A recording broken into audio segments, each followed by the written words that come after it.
Mag-ingat ka sa taong kaunti lang ang kaibigan. Minsan naririnig natin na kapag kaunti lang ang kaibigan ng isang tao, iniisip agad na walang gustong makipagkaibigan sa kanila. Pero ang totoo, hindi iyon ang dahilan. Kadalasan, sila mismo ang pumipili kung sino lang ang dapat pumasok sa buhay nila. May mga taong tahimik lang, pero hindi ibig sabihin mahina sila. Hindi ibig sabihin lonely sila. At lalong hindi ibig sabihin na walang nagmamahal sa kanila. Most of the time, sila pa nga ang mas wise, mas mautak, at mas malalim mag-isip. Sila yung mga taong tinitimbang muna kung sino ka, ano ang values mo, at ano ang tunay mong intensyon bago ka nila papasukin sa mundo nila.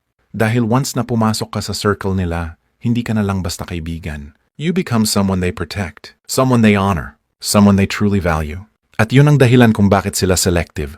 Hindi dahil malamig sila, kundi dahil priceless ang peace nila. Limited ang energy nila, at ang tiwala nila ay pinaghihirapan.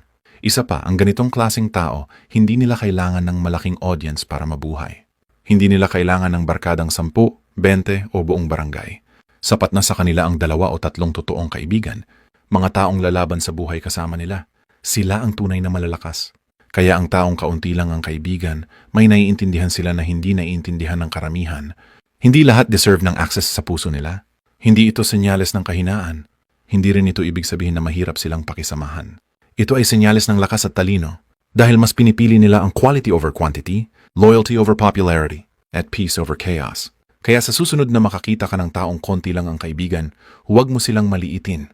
Kadalasan sila pa ang may pinaka-solid na character, pinaka-loyal na puso, at pinakamatitibay na boundaries. And remember, ang boundaries ang tunay na power ng isang taong kilala ang sarili nila.